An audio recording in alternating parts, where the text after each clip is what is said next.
کہا میری بیوی بہت بد زبان ہے، میں کئی دفعہ طلاق دینے کی سوچ چکا ہوں، لیکن میرے 3 بچے ہو چکے ہیں، بچوں کو دیکھتا ہوں تو پھر میں اپنے صبر کا گھونٹ پی لیتا ہوں، ورنہ میرا جی چاہتا ہے اس کو ابھی طلاق دے کے گھر سے نکال دوں۔ دولت بھی موجود ہے، خوبصورتی بھی موجود ہے، شکل بھی موجود ہے، عزت بھی موجود ہے، سہولت بھی موجود ہے، کیا چیز موجود نہیں؟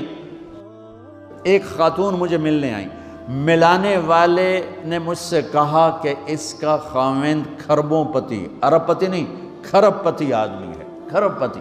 کھرب پتی پاکستان میں 2 4 10 آدمی ہیں۔ اس خاتون نے آ کر میرے سامنے بولنے سے پہلے ہی رونا شروع کر دیا، ورنہ پہلے کوئی عورت یا مرد آ کے دکھڑا سناتا ہے پھر روتا ہے، وہ روئی پہلے اور بات بعد میں۔ وہ کہنے لگی مولانا صاحب مجھے لوگ بڑا خوش قسمت سمجھتے ہیں کہ میں بہت بڑے مالدار کی بیگم ہوں، لیکن میں لعنت بھیجتی ہوں اس کی دولت پر کہ اس کا رویہ ہی میرے ساتھ اچھا نہیں، تو میں ہیرے کے سیٹ کیا کروں، میں سونے چاندی کے سیٹ کیا کروں، میں یہ کروڑوں روپے کی گاڑی کو کیا کروں جب میرے خاوند کا رویہ ہی میرے ساتھ انسانوں والا نہیں ہے اور اس کے اخلاق اچھے نہیں ہیں۔ میں آگ لگا دوں اس ساری دھن دولت کو، مجھے محبت چاہیے، اخلاق چاہیے، وہ کوئی نہیں اس کے پاس۔ چند دن بعد دوسرا واقعہ سنا، ایک نوجوان بڑا خوبصورت، وہ بھی اسی طرح لیکن اتنا مالدار، کافی مالدار، وہ آ کے میرے پاس بیٹھ کے رونے لگا، مولانا صاحب اب میں کیا کروں، میری زندگی برباد ہو گئی، میرا اتنا عالی شان گھر ہے، اتنی اچھی میری کمائی ہے، آمدنی ہے، لیکن میں کیا کروں۔ یہ اسی کے الفاظ بتانے لگا ہوں، میری بیوی کی زبان 20 فٹ لمبی ہے، میں کہا رکھ دی کتنے 20 فٹ چاہتے، میں کہا وچوں 19 فٹ کٹ دے شاید کچھ کم بن جاوے۔ کہا میری بیوی بہت بد زبان ہے، میں کئی دفعہ طلاق دینے کی سوچ چکا ہوں، لیکن میرے 3 بچے ہو چکے ہیں، بچوں کو دیکھتا ہوں تو پھر میں اپنے صبر کا گھونٹ پی لیتا ہوں، ورنہ میرا جی چاہتا ہے اس کو ابھی طلاق دے کے گھر سے نکال دوں۔ دولت بھی موجود ہے، خوبصورتی بھی موجود ہے، شکل بھی موجود ہے، عزت بھی موجود ہے، سہولت بھی موجود ہے، کیا چیز موجود نہیں؟ اخلاق موجود نہیں، حسن سلوک موجود نہیں، پیار محبت موجود نہیں۔ اب اپنے گھروں میں اگر خوشی دیکھنا چاہتے ہیں، ہر رشتے کو اگر آپ آباد کرنا چاہتے ہیں تو میرے نبی والی محبت دینا سیکھیں، میرے نبی والی محبت دینا سیکھیں، اپنے بچوں کو بھی، اپنی اولاد کو بھی، اپنے بہن بھائیوں کو، اپنے ماں باپ کو، ساس بہو کو، بہو ساس کو، سسر بہو کو، بہو سسر کو، بھائی بھائی کو، بہن بہن کو، اللہ کے واسطے برداشت کرنا سیکھو۔ مجھے میرے رب کی قسم ساری دنیا کا چین و سکون برداشت میں ہے، صبر میں ہے، صبر میں ہے، صبر میں ہے۔ زبان۔ ایک نوجوان میرے پاس آیا، کہا جی میری بیوی سے لڑائی ہوتی، مجھے کوئی تعویذ دو۔ میں نے کہا بیویوں پہ تعویذ اثر ہی نہیں کرتا۔ کہنے کا کیا کروں؟ میں نے کہا ایک عمل بتاتا ہوں، سنت عمل، کہ 1-2 لقمے اپنے ہاتھ سے بیوی کو کھلا دیا کرو۔ وہ کہنے لگا اس سے کیا ہوگا؟ میں نے کہا یہ تو تم دیکھو گے، پھر میں پوچھوں گا تم سے کیا ہوگا۔ میں نے کہا یہ سنت عمل ہے، اس سے محبت بڑھے گی۔ کوئی 8-10 دن گزرے تو اس کا فون ویسے آ گیا حال احوال پوچھنے میرا، تو مجھے اپنی بات یاد آ گئی۔ میں نے کہا میری بات پہ عمل کیا تھا؟ کہنے لگا نہیں۔ میں نے کہا کیوں؟ کہنے لگا شرم آتی۔ میں نے کہا لڑتے ہوئے شرم نہیں آتی؟ کبھی کوئی کمزور سے بھی لڑتا، عورت تو بیچاری کمزور ہے، چلو یہاں کی عورتیں طاقتور ہیں، سنا ہے کہ بڑی شیرنیاں ہیں اور ان کے خامد سارے بکری یہ شیر ہیں، الٹا ہی کام ہے، یہاں عورتیں شیر ہیں، خامد بکریاں ہیں۔ چلو بھائی تم مہربانی کر کے اپنے خامدوں کو عزت دو، اور ان سے کہتا اپنی بیویوں کو عزت دو، محبت سے رہو۔ تو میں نے کہا بے وقوف، کبھی کمزور کے ساتھ بھی کوئی لڑتا ہے، اس میں تمہیں شرم نہیں آتی اور اس میں شرم آتی ہے؟ سنت۔ میں نے کہا چل کر اور مجھے بتا۔ کوئی 2 گھنٹے بعد اس کا فون آیا، کہا مولانا دوپہر کا کھانا تھا، میں نے اپنی بیوی کے منہ میں لقمہ جو دیا نا تو اس کا منہ وہیں کھلا رہ گیا۔ وہ کہنے لگی تو نے خود تو کیا نہیں، کسی نے تجھے بتایا ہے؟ کس نے بتایا؟ تو بتا، تیرے اندر یہ ظرف نہیں ہے، تمہیں یہ سبق کس نے پڑھایا ہے؟ اس نے کہا مجھے یہ سبق مولوی طارق جمیل نے پڑھایا۔ تو کہنے لگا میری بیوی نے ایسے اپنی جھولی اٹھا لی اور کہا مولوی طارق جمیل اللہ اس کے بچوں کو سلامت رکھے جس نے تمہیں انسان بنایا۔ میرے بھائی بہنوں صبر کرنا سیکھو۔ ہماری ایک دھوبن تھی ماسی شریفہ، مر گئی بیچاری، تو وہ آ گئی میری بہن کے پاس، چھوٹا قد، موٹی ڈٹی تو بڑی لڑک کی، پوری شیرنی۔ وہ آ کے کہنے لگی میری بہن کو، میری بہن تو انہوں چنگی طرح جان دی ہے، بی بی ہے میری نوواں بڑیاں لڑدیاں، میں نے کوئی تویز دے ساریاں میری نوکر بن جانا۔ اب میری بہن کو پتہ تھا کہ وہ سارا لڑائی دا تماشا تھا ماسی شریفاں تو شروع ہوندہ، ادو تو ہوندہ ہی کچھ نہیں، بیچاریاں معصوم جیاں چھوٹیاں چھوٹی عمر دیاں۔ تو میری بہن نے ایک تعویذ بنایا اور اس کو یوں رول کر کے نا اس کو کماسی شریفاں ہن جس لے تیری لڑائی ہوئے نا اس تعویذ تو چک مار کے بہ جاؤنا ہے تے چھڑنا نہیں، جے تو چھڑیا تو مر جانا ہے، انہوں پکا کر کے رکھیں۔ اس نے کیا کیا؟ ماسی شریفوں کو چپ کروایا۔ اب ہمارا دیہاتی ماحول ہے، تعویذوں کی بڑا عقیدت ہے، صحیح تعویذ تو اثر کرتے ہیں لیکن اکثر تو ہیرا پھیری والے بیٹھے ہوئے سارے ہی، تو اللہ ماشاءاللہ۔ تو 8ویں دن وہ آ گئی، بی بی تو بڑا چنگا تعویذ دیتا، ساری لڑائی ختم ہو گئی۔ کیوں کہ ماسی شریفاں چپ ہو گئی۔ تو میں ان ساری مستورات کو یہ تعویذ دے کے جا رہا ہوں، یہ سب لے لو، یہ مرد بھی لے لو، اور جب کوئی جھگڑا ہو اے یہاں رکھ کے چپ کر کے بیٹھ جانا، آپ کی لڑائیاں ختم ہو جائیں۔ اگر آپ بولتے رہے تو پھر لڑائی ختم نہیں ہوگی۔ میرے نبی کی زندگی سیکھو، معاف کرنا سیکھو، محبت دینا سیکھو، ایسا نہ ہو کہ دو آپس میں بولتے نہ ہوں، ایسی بد اخلاقی سے بچو۔ اور آخری بات یہ ہے، آپ اس ملک میں رہتے ہیں، اب یہ آپ کا ملک ہے، اگر آپ کے پاسپورٹ ہیں تو یہ آپ کا ملک ہے، اس کو اس کے قانون کو عزت دو، اس کے قانون کو احترام دو۔ یہاں کی گورنمنٹ کے ساتھ مجھے پتہ چلا ہے کہ بہت سے لوگ ہیں فرضی بیمار بن کے وظیفے لے رہے ہیں، یہ حرام ہے، یہ دھوکہ ہے، یہ فراڈ ہے۔ جو حکومت آپ کی اتنی ہمدرد ہو کہ گھر بیٹھے آپ کو وظیفہ پہنچائے، آپ کے بچوں کے وظیفے لگائے، آپ کے وظیفے لگائے، انہی کے ساتھ دھوکہ کرنا ہے، انہی کے ساتھ فراڈ کرنا ہے۔ اللہ کی قسم یہ آپ اپنے ساتھ فراڈ کر رہے ہیں، یہ آپ اپنی ذات کو دھوکہ دے رہے ہیں، ان کو نہیں دھوکہ دے رہے، آپ اپنے آپ کو دھوکہ دے رہے ہیں۔ ایک سردار جی ریل میں چڑھا، ہنسی جائے، لوگوں نے پوچھا سردار جی بڑے ہنس رہے ہو؟ کہنے لگا ریلوے والوں کے ساتھ آج بڑا فراڈ کیا، چکر کا دے دیا، ریلوے کو چکر دے دیا ہے۔ کہ سردار جی کیا چکر دیا ہے؟ کہنے لگا واپسی کا ٹکٹ بھی لے لیا ہے اور واپس میں نے آنا کوئی نہیں ہے۔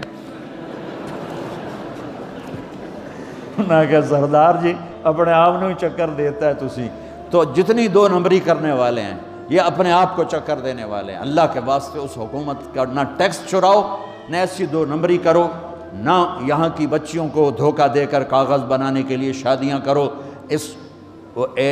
جب انگریزوں کی حکومت تھی انڈیا پر تو دلی میں ایک وہ پک پاکٹ رہتا تھا جیب کترا، اس کا چیلا شام کو 2 روپے لے کر آیا تو اس نے اس کو تھپڑ مارا، سارے دن میں 2 روپے۔ تو کہنے لگا استاد آج بڑا مال مارا تھا، ایک گورے کی جیب کاٹی تھی، بہت پیسہ تھا۔ جب میں 4 قدم چلا، سننا ذرا اس زمانے کے چور کا ایمان سننا، کہنے لگا جب میں 4 قدم چلا تو مجھے خیال آیا اگر قیامت کے دن عیسیٰ علیہ السلام نے میرے نبی کو گلہ دے دیا کہ آپ کے امتی نے میرے امتی کی جیب کاٹی تھی تو میرے نبی کو شرمندہ ہونا پڑے گا۔ تو پھر میں نے کہا میری وجہ سے میرا نبی شرمندہ ہو، میں نے جا کر اس کو واپس کر دیا، اے 2 روپے اپنے دے کپ کے لے آندے۔ تو اس نے اس کو 10 روپے انعام دیا کہ یہ 10 روپے تیرا انعام ہے۔ اب آپ اس ملک کے اگر ہیں، آپ کے پاسپورٹ ہیں تو آپ یہاں کے ہیں، آپ اپنے پیچھے اپنے رشتہ داروں کی مدد کریں، جو مرضی کریں، لیکن میرے بھائی بہنوں اسے اپنا ملک بنا کے چلو، یہاں غریبوں پہ خرچ کرو۔ زکوٰۃ تو مسلمان کو دی جاتی ہے کوئی شک نہیں، لیکن صدقات خیرات پیچھے بھیجنے کے بجائے یہاں کتنے غریب لوگ ہیں، کتنے ضرورت مند لوگ ہیں، کتنے لوگ ہیں جن کے پاس گھر کوئی نہیں، کتنے لوگ ہیں جو کونسل کی طرف سے وظیفہ لے کر روٹی کھا رہے ہیں اور وہ پوری نہیں پڑتی، ایسوں کو ڈھونڈ کے ان پر خرچ کرو، ان کی مدد کرو، کسی کی جانی خدمت کرو، کسی کی مالی خدمت کرو۔ میرے نبی نے فرمایا ہر مسلمان کے لیے ضروری ہے کہ صدقہ دے، ہر مسلمان روزانہ صدقہ دے۔ تو صحابہ نے کہا یا رسول اللہ پیسے نہ ہوں تو آپ کہتے چلو کوئی بات نہیں۔ کہا نہیں سنو، آپ نے کہا بازار میں جا کے مزدوری کرے اور مزدوری کی قیمت وصول کر کے صدقہ کرے، صدقہ اتنا ضروری ہے، بلاؤں کو ٹال دیتا ہے، مصیبتوں کو ٹال دیتا ہے۔ تو یہاں رہنے والے یہاں کے قانون کا احترام کریں، یہاں کے قانون کو عزت دیں، اللہ کے واسطے 2 نمبری نہ کریں۔ دیانتداری سے چلیں۔ میرے نبی نے فرمایا میرا امتی ہر گناہ کر سکتا ہے، دو کبھی نہیں کرے گا، ایک جھوٹ کبھی نہیں بولے گا، ایک دھوکہ کبھی نہیں دے گا۔ تو اللہ کے واسطے دھوکے فراڈ سے چلیں۔ کہیں آپ لڑے ہوئے ہیں صلح کر لیں، پیار محبت دیں، معاف کریں، اپنے بچوں کو ٹائم دیں، ان کو اچھی تعلیم دیں، یہ اعلیٰ عہدوں پر پہنچیں، اعلیٰ جاب پر پہنچیں۔ ضروری نہیں ہے کہ تمہاری طرح مزدوریاں ہی کریں، ان کی تعلیم کا یہاں سکول بناؤ، یہاں کالج بناؤ، اپنے سکول بناؤ، اپنے کالج بناؤ، اپنی اولاد کو اچھی سے اچھی تعلیم دو کہ یہ آگے چل کے بڑے شعبوں پر اور بڑی جاب پر پہنچیں اور تمہارے لیے عزت بنے، باعث عزت بنے، باعث افتخار بنے۔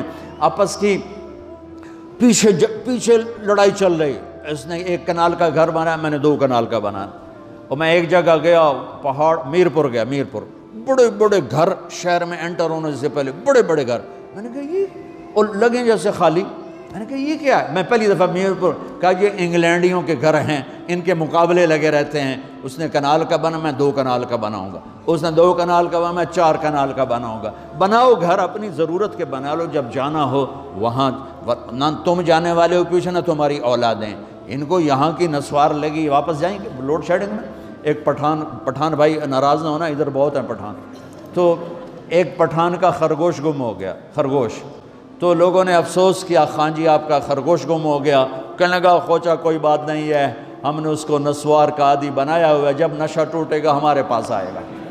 یہ تمہاری نسل اور تم انگلینڈ کی نسوار کھا کھا اب تم پاکستان جاؤ گے، ہندوستان جاؤ گے، بنگلہ دیش جاؤ گے، تم نے یہی رہنا ہے۔ اسے اپنا ملک بنا کے چلو، سنسیئر ہو کے چلو، اس کے قانون کا احترام کر کے چلو۔ یہاں غریبوں پہ صدقہ تو غیر مسلموں کو دو، ان کے دل قریب ہوں، ڈھونڈ ڈھونڈ کے دو، وہ تم سے پیار کریں، وہ تم سے محبت کریں، ان کے ہائے ہائے۔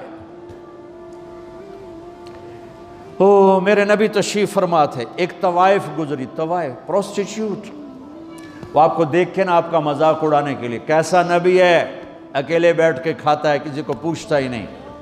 غیر مسلم کافر طوائف، کتنی برائیاں اکٹھی ہو گئی۔ آپ نے کہا آ جا، وہ آ کے بیٹھ گئی، آپ نے کہا کھا، وہ تو آپ کا مذاق اڑا رہی تھی کہ نہیں ایسا نہیں کھاؤں گی، جو تیرے منہ میں ہے اپنے ہاتھ سے نکال کے مجھے کھلا۔ اس کا خیال تھا یہ مجھے ڈانٹیں گے، کہیں گے اس کو اٹھاؤ، 2 چھتر مارو، اس کو دفع کرو، میں کہوں گی دیکھو تمہارا نبی کیسا ہے، اتنا بد اخلاق۔ تو انہوں نے کہا نہیں، جو تیرے منہ میں ہے وہ نکال اور اپنے ہاتھوں سے میرے منہ میں ڈال۔ میرے نبی نے کہا یہ لو، آپ نے لقمہ منہ سے نکالا اور اس کے منہ میں ڈالا۔ اب پنجابی کی مثال ہے، کبے نو لت لگی اور سدھا ہو گیا۔ میرے نبی کے منہ کا لعاب جب اس طوائف کے منہ میں گیا، وہ ساتھ ہی کلمہ پڑھ گئی، ایمان لے آئی اور مدینے کی شریف ترین عورت بن گئی۔ میرے نبی تو اس طرح اخلاق والے تھے۔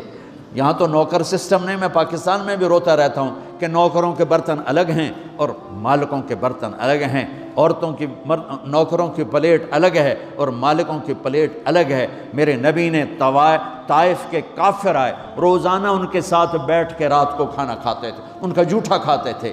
یہ اخلاق تھے جس نے انہیں کلمے میں داخل کر دیا۔ نجران کے جوڑ نظر آئے گا، اور میرے رب کی سنو، ان استقالنی عقلت لا، تو توبہ توڑ کے لے آ 1 دفعہ یا 1000 دفعہ، ایسا جوڑوں گا کہ جوڑ نظر ہی نہیں آئے گا، بے جوڑ کر دوں۔ اور یہ تیرے کرامن کاتبین کو بھی نہیں پتہ چلے گا کہ یہ توبہ ٹوٹی ہوئی ہے اور ٹوٹ کے جڑی ہے یا ٹوٹی نہیں۔ اللہ ایسی توبہ ہماری قبول کرے گا۔ جب ہو توبہ کرو، جب ہو توبہ کرو۔ تو نیت کرتے ہو توبہ کی؟